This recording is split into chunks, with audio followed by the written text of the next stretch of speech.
പവിത്രത്തിലാണെങ്കിൽ വേദയ്ക്ക് കുഞ്ഞ് നഷ്ടമാവുകയാണോ?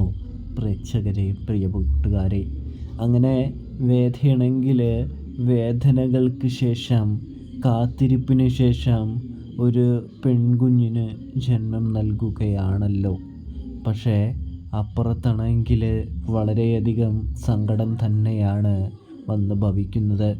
വേദയെ ശുശ്രൂഷിച്ചിരുന്ന അമ്മയുടെ മകൻ്റെ ഭാര്യയെയും പ്രസവിക്കാനിരുന്ന, അതായത് ഗർഭിണിയായിരുന്ന കുഞ്ഞും രണ്ടുപേരും മരിച്ചു പോവുകയാണ്. ഇതേ സമയമാണെങ്കിൽ അമ്മയുടെ കൺമുൻപിൽ വെച്ചാണ് ഇത് നടക്കുന്നത്. മകനാണെങ്കിൽ തിരിച്ചറിഞ്ഞിട്ടില്ല രണ്ടുപേരും മരണത്തിന് വിധേയായത്.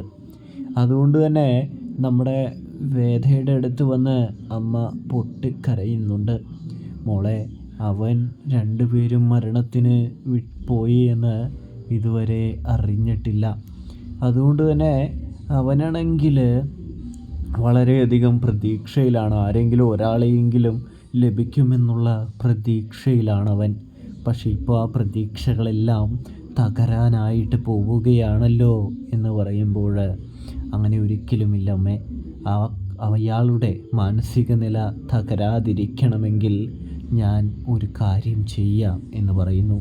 തൽക്കാലത്തേക്ക് മാത്രം ഞാൻ എൻ്റെ കുഞ്ഞിനെ അമ്മയെ ഏൽപ്പിക്കാം.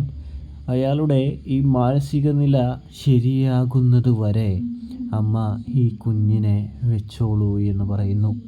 എനിക്ക് യാതൊരു ബുദ്ധിമുട്ടുമില്ല എന്ന് പറയുമ്പോൾ ആ അമ്മ വേദയുടെ മുൻപിൽ കൈകൂപ്പി നിൽക്കുകയാണ് എന്ന് കാണാനായിട്ട് കഴിയുന്നുണ്ട്.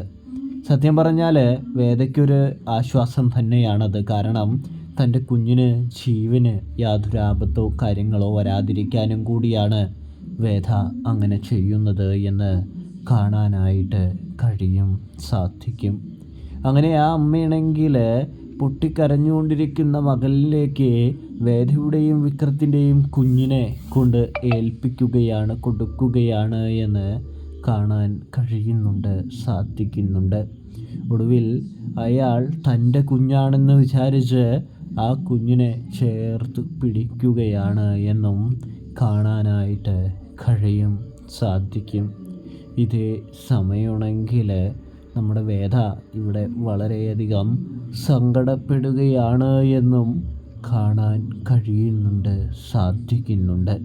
അപ്പോൾ നിങ്ങൾക്ക് ഈ റിവ്യൂ ഇഷ്ടപ്പെട്ടാൽ ചാനൽ മറക്കാതെ സബ്സ്ക്രൈബ് ചെയ്യുക. തെറ്റുകുറ്റങ്ങളുണ്ടെങ്കിൽ ഒന്ന് ക്ഷമിക്കണേ കൂട്ടുകാരെ. സബ്സ്ക്രൈബ് ചെയ്യാൻ മറക്കല്ലേ. വീഡിയോ ഫുള്ളായി കാണണേ.